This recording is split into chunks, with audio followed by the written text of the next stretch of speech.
बिस्मिल्लाहिर्रहमानिर्रहीम। अस्सलाम वालेकुम बच्चों, मैं हूं आपका टीचर अदनान नज़ीर। आज मैं आपके लिए क्लास 7 की मैथ्स की बुक T1 7th एडिशन से जो पहला चैप्टर है उसमें जो टॉपिक्स हैं आज हम उनको डिस्कस करेंगे। इनके जितने भी प्रैक्टिस नाउ और इनकी एक्सरसाइजेज हैं वो मैं आपके सामने सॉल्व करूँगा। आज हम बिल्कुल इसको शुरू से स्टार्ट करेंगे। इसमें सबसे पहले कुछ ऐसी चीज़ें हैं जो जिनका आपके लिए जानना बहुत ज़रूरी है, मसलन prime number, composite number, even number, odd number.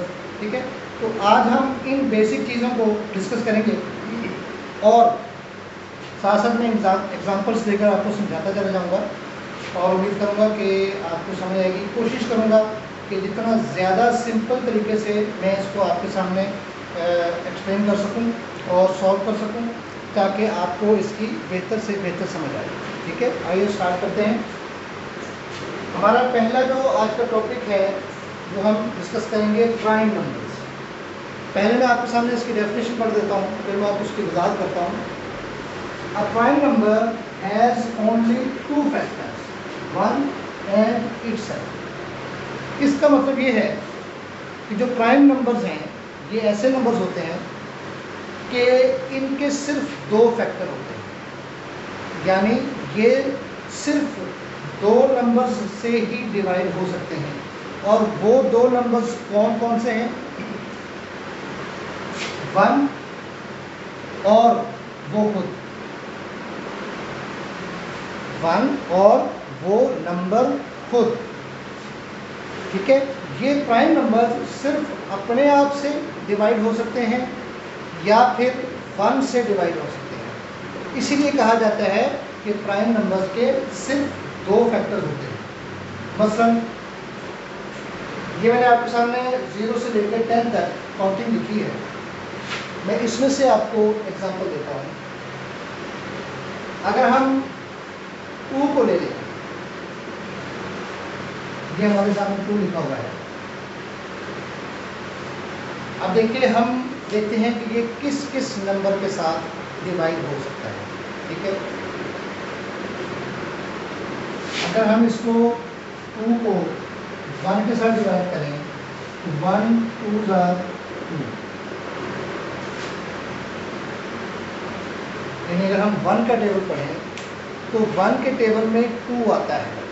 ठीक है, 1 2 2, ठीक है, 1 3 3, 1 4 4, 1 5 5, 1 6 6। ठीक है, तो 1 के टेबल में 2 आता है।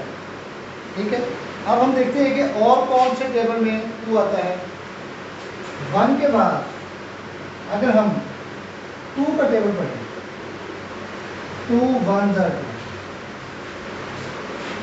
ठीक है, 2 1 2, और हमारे पास रिमाइंडर में कुछ नहीं बचता। ठीक है, तो जो 2 है ये 1 के टेबल में भी आया और 2 के टेबल में भी आता है। 2 1 2, जब 2 का टेबल पढ़ें तो 2 1 2, तो ये 2 के टेबल में भी आता है। अब इसके बाद देखिए क्या ये 3 के टेबल में आता है। 3 1 3, वो तो शुरू ही 3 से हो रहा है, 2 का उसमें जिक्र ही नहीं है। ठीक है, उसके बाद आप टेबल आगे बढ़ते चले जाएं तो किसी टेबल में भी 2 नहीं आता। ठीक है, इसका मतलब ये है कि जो हमने 2 लिया, ठीक है, ये या तो 1 से डिवाइड होता है या फिर 2 से डिवाइड होता है, यानी इसके दो फैक्टर्स हैं, 1 और ये खुद 2। ठीक है, अब हम चलिए इसके साथ 3 लिखा हुआ है। ठीक, अब देखिए क्या 3 जो है वो भी 2 ही फैक्टर्स रखता है। ठीक है, तो ये आइए हम इसको भी टेबल में देखते हैं। ये 3 जो है कौन कौन से टेबल में आता है। तो सबसे पहले हम 1 का टेबल पढ़ते हैं। ठीक है, 3 का के लिए हम 1 का टेबल पढ़ते हैं। 1 3 3, ठीक है, 1 के टेबल में 3 आता है। इसके बाद 2 का टेबल है। क्या 2 के टेबल में 3 आता है? 2 1 2, 2 2 4। देखिए 2 के बाद 4 आ गया, 3 नहीं आता। ठीक है, अच्छा, अब हम देखते हैं कि क्या 3 के टेबल में 3 आता है। ठीक है, देखें 3 के टेबल पढ़ें, 3 1 ज़ा 3, यानी 3 के टेबल में भी 3 आता है, 1 के टेबल में 3 आता है, फिर 3 के टेबल में 3 आता है। अब देखें 4 के टेबल में 3 आता है, 4 1 ज़ा 4, तो पहले ही नंबर से वो 3 से ज़्यादा हो गया। ठीक है, तो इसका मतलब है कि 3 से बड़े जितने भी टेबल्स हैं उनमें 3 नहीं आता। तो इसका क्या मतलब हुआ? इसका मतलब ये हुआ कि 3 के भी 2 ही फैक्टर्स हैं, एक तो 1 और दूसरा वो खुद यानी 3। तो 2 भी 2 ही फैक्टर्स रखता है, एक 1 और वो खुद। इसी तरह 3 के भी 2 ही फैक्टर्स हैं, यानी 1 और वो खुद। ठीक है, यानी इसका मतलब ये हुआ कि 2 जो है वो भी 1 और 2 से ही डिवाइड हो सकता है, किसी और से डिवाइड नहीं होता। इसी तरह जो 3 है ये भी सिर्फ 1 और अपने आप से डिवाइड हो सकता है और किसी नंबर से डिवाइड नहीं हो सकता। लिहाजा ये प्राइम नंबर की हमारे पास इसकी एग्जाम्पल है। अब इसमें हम आगे चलते हैं। ठीक है, तो आप देखिए 5 भी एक प्राइम नंबर है, इस तरह 7 प्राइम नंबर है। ठीक है, अच्छा अब यहाँ पर ये याद रखिएगा, हमने अभी तक यहाँ तक जितने प्राइम नंबर निकाले हैं, ठीक है, उनमें से जो 2 है ये ना तो इवन नंबर है ना ऑड नंबर है। ठीक है, तो हम अगर 3 से शुरू करें, 3 भी ऑड नंबर है, 5 भी ऑड नंबर है, 7 भी ऑड नंबर है, 9 भी ऑड नंबर है। मगर मैंने देखिए यहाँ 9 को टिक नहीं किया, यानी मैंने ये नहीं कहा कि 9 भी कोई प्राइम फैक्टर है, प्राइम नंबर है। ठीक है, क्यों? ये जब हम आगे इवन और ऑड नंबर्स को भी आपके साथ डिस्कस करेंगे तो मैं आपको बताऊंगा। अभी मैंने आपके सामने सिर्फ प्राइम नंबर्स को शो किया है। प्राइम नंबर कौन से होते हैं? वो ऐसे नंबर कि जिनके सिर्फ 2 फैक्टर्स होते हैं, 1 और वो खुद। ठीक है, अब मैं आपके सामने कॉम्पोजिट नंबर की मिसाल पेश करता हूँ। सबसे पहले कॉम्पोजिट नंबर की डेफिनेशन। कॉम्पोजिट नंबर की डेफिनेशन ये है कि it has more than 2 factors. Composite number ऐसे नंबर को कहते हैं जिसके फैक्टर्स 2 से ज़्यादा होते हैं। ठीक है, जैसे इसके 2 फैक्टर्स हैं ना, 1 और 3, लेकिन जो कॉम्पोजिट नंबर होगा उसके फैक्टर्स 2 से ज़्यादा होंगे, 3 भी हो सकते हैं, 4 भी हो सकते हैं और इससे भी काफ़ी ज़्यादा भी हो सकते हैं। ठीक है, अच्छा अब देखिए मैं उसकी आपको मिसाल देता हूँ। अगर हम यहाँ से 4 को ले लें, अब हम देखते हैं कि 4 किन किन नंबर्स के साथ डिवाइड हो सकता है। दूसरे अल्फाज में 4 कौन कौन से टेबल्स में आता है। ठीक है, सबसे पहले हम 1 के टेबल से शुरू करते हैं। ठीक है, 1 4 ज़ा 4। ठीक है, चलिए मैं इसको शुरू से लिखता हूँ। 1 के टेबल में आपके लिए शुरू से लिख रहा हूँ। ठीक है, 1 1 ज़ा 1, 1 2 ज़ा 2, 1 3 ज़ा 3, 1 4 ज़ा 4। यानी 1 के टेबल में 4 आता है। ठीक है, फिर हम देखते हैं, उसके बाद है 2 का टेबल। हम देखते हैं 2 के टेबल में आता है 2 1 ज़ा 2, 2 2 ज़ा 4। ठीक है जी, 2 के टेबल में भी 4 आता है। ठीक है, इसके बाद हम देखते हैं 3 के टेबल में 4 आता है 3 1 ज़ा 3, 3 2 ज़ा 6। देखिए 6 4 से बड़ा हो गया ना, इसका मतलब है कि 3 के टेबल में 4 नहीं आ रहा। ठीक है, इसके बाद हम देखते हैं 4 के टेबल में 4 1 ज़ा 4। अच्छा देखिए 4 के टेबल में भी ये आ रहा है। ठीक है, अब जो इससे बड़े टेबल हैं हम देखते हैं। इससे बड़ा टेबल है 5 का, क्या उसमें आता है 5 1 ज़ा 5। ठीक है, 5 बड़ा हो गया, 4 से बड़ा है, इसका मतलब है कि 5 के टेबल में 4 नहीं आता। ठीक है, अब हम देखते हैं कि 4 के फैक्टर्स कौन कौन से हैं। 4 के फैक्टर्स हैं 1 4 का फैक्टर है 2 और 4 का फैक्टर है 4। अब देखिए 4 के 2 से ज़्यादा फैक्टर हैं। 4 के 1, 2 और 3 फैक्टर हैं 4 के। इसका मतलब है कि ये कॉम्पोजिट नंबर है। ठीक है, 4 कॉम्पोजिट नंबर है। सही। अच्छा, अब हम इससे आगे चलते हैं, क्योंकि हमने मैंने 5 जो है वो प्राइम नंबर है, उसको नहीं छेड़ते। अब हम 6 पे आ जाते हैं, एग्जाम्पल दे रहा हूँ आपको। ठीक है, अब हम 6 पर आ जाते हैं और देखते हैं कि 6 के कितने मल्टीपल्स या फैक्टर्स हैं। ठीक है, अब देखते हैं हम 6 क्या 1 मीटर में आता है। 1 1 का 1, 1 2 का 2, 1 3 का 3, 1 4 का 4, 1 5 का 5, 1 6 का 6। यानी 6 जो है वो 1 के टेबल में आता है। तो उसका मतलब हुआ कि 6 का एक फैक्टर कौन सा है? 1। अच्छा, अब हम देखते हैं 2 के टेबल में आता है। 2 1 का 2, 2 2 का 4, 2 3 का 6।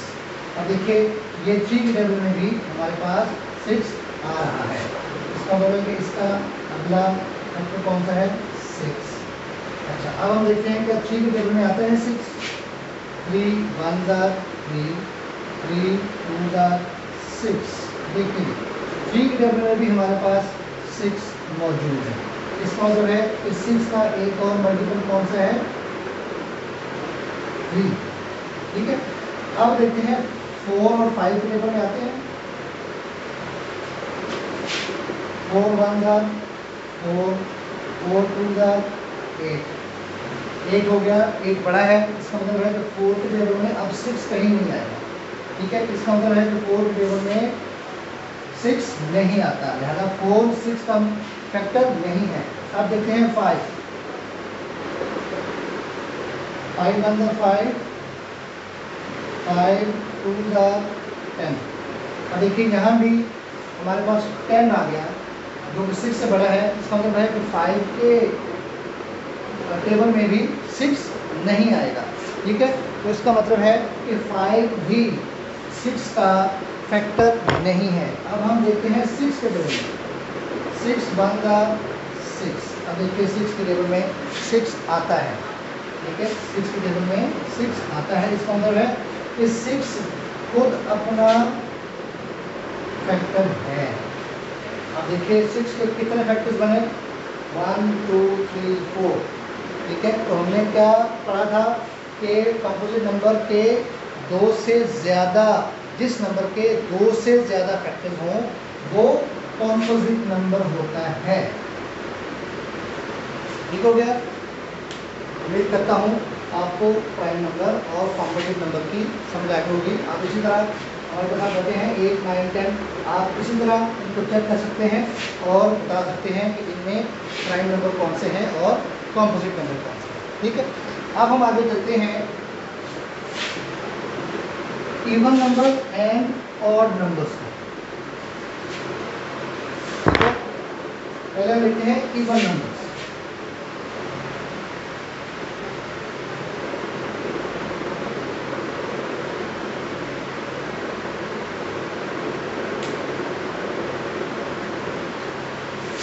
The numbers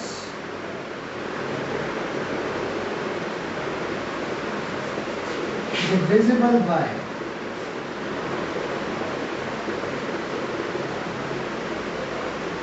by 2 are even numbers.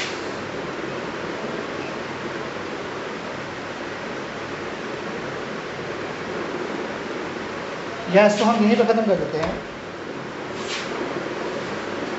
Number divisible by 2 यानी ऐसे नंबर जो 2 के साथ 2 बराबर हिस्सों में डिवाइड हो गए, उनको हम इवन नंबर्स बोलते हैं। ठीक है, उसके बाद है ऑड नंबर।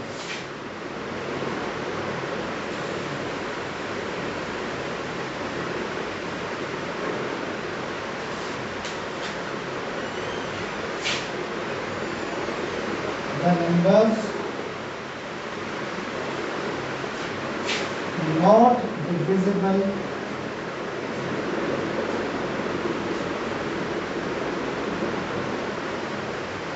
by 2.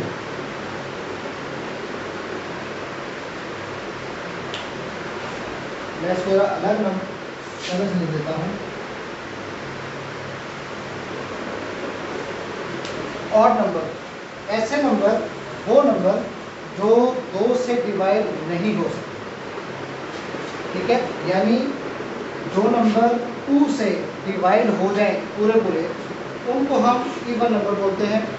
और जो नंबर 2 से डिवाइड नहीं हो सकते, उनको हम ऑड नंबर्स बोलते हैं, ठीक है। अब मैं आपके लिए यहाँ लिख रहा हूँ 0, 1, 2, 3, 4, 5, 6, 7, 8, 9, 10। अब हम देखते हैं कि इनमें से कौन से नंबर्स हैं जो 2 से डिवाइड हो सकते हैं। याद रखिएगा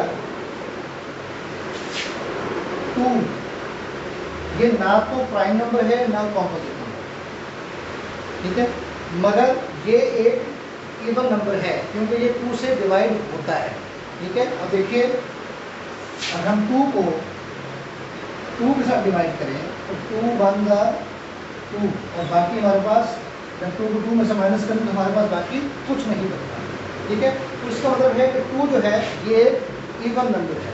ये कौन सा नंबर है? Even number. इसी तरह हम देखते हैं 3, क्या 3 2 से डिवाइड होता है? आइए देखते हैं। 3 को अगर हम 2 से डिवाइड करें और 2 का हम टेबल पढ़ते हैं 2 1 जा 2, 2 2 जा 4, और ज़्यादा हो जाता है। इसका मतलब हम 2 1 जा 2 लेंगे और जब 3 में से 3 को माइनस करेंगे तो हमारे पास यहाँ पर 1 बच जाता है। अब देखिए इसका मतलब ये हुआ कि हमारे पास रिमाइंडर में 1 बच गया। इसका मतलब है कि 3 जो है वो 2 के साथ पूरा पूरा डिवाइड नहीं होता, बकाया कुछ बच जाता है, ठीक है। तो ऐसे नंबर जो 2 के साथ पूरे डिवाइड ना हो, उनको हम क्या बोलते हैं? ऑड नंबर्स, ठीक है। अब हम चलते हैं 4 की तरफ, देखते हैं क्या 4 डिवाइड होता है 2 के साथ, पूरा डिवाइड होता है, कुछ बाकी तो नहीं बचता, ठीक है। ये हमने लिखा 4 और 2 का हम टेबल पढ़ते हैं 2 1 जा 2, 2 2 जा 4, ये 2 2 जा 4।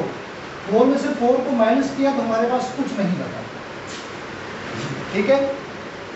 इसका मतलब है कि 4 भी 2 से डिवाइड होता है, लिहाजा ये कौन सा नंबर है?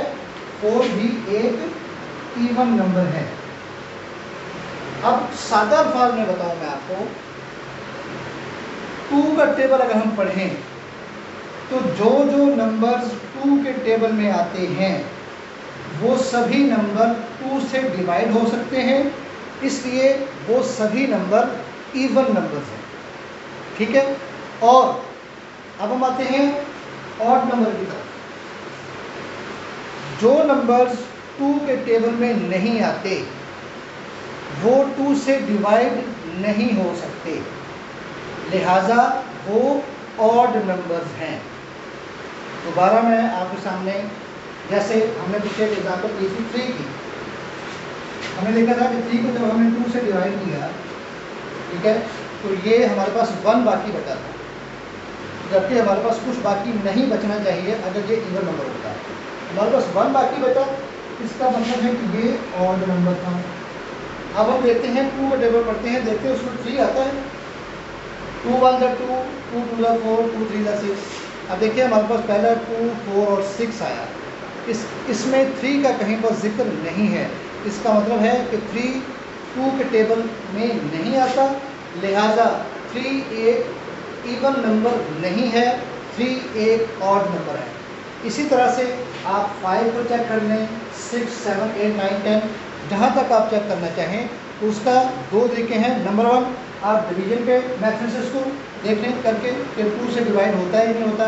जो नंबर 2 से डिवाइड हो और जहाँ पर कुछ ना बचे तो इसका मतलब है कि वो 2 से पूरा डिवाइड हो गया और वो एक इवन नंबर है। और अगर कोई नंबर हम 2 से डिवाइड करते हैं और यहाँ पर हमारे पास कुछ बाकी बच जाता है तो इसका मतलब है कि वो 2 से पूरा पूरा डिवाइड नहीं हो सकता, लिहाजा वो नंबर एक इवन नंबर नहीं है बल्कि वो एक ऑड नंबर है।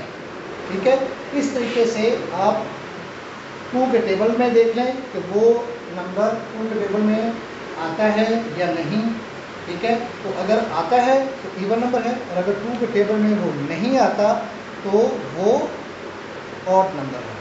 उम्मीद करता हूँ बच्चों कि यहाँ तक आपको ये 4 हमने डेफिनेशंस पढ़ी, prime number, composite number, even number और ऑड नंबर। उम्मीद करता हूँ कि इन एग्जाम्पल से आपको इसकी समझ आ गई होगी, और इंशाल्लाह अगले लेक्चर में हम इससे आगे बढ़ेंगे। चैप्टर 1 है हमारा। ठीक है, इन्हीं की बेस पर जो हमने आज 4 डेफिनेशंस की हैं, इनको बहुत अच्छी तरह से याद कीजिएगा और समझिएगा, क्योंकि आगे जो आपके क्वेश्चंस आ रहे हैं वो सारे के सारे इन्हीं के ऊपर बेस करेंगे। अगर आपको इनका कॉन्सेप्ट क्लियर होगा तो आपको वो क्वेश्चंस करने बहुत आसान हो जाएंगे, और अगर इनका कॉन्सेप्ट आपका क्लियर ना हुआ तो आपके लिए प्रॉब्लम रहेगी। ठीक है बच्चों, अब तक के लिए इजाज़त। अगले लेक्चर में इंशाल्लाह फिर मिलेंगे अगले टॉपिक के साथ। तब तक के लिए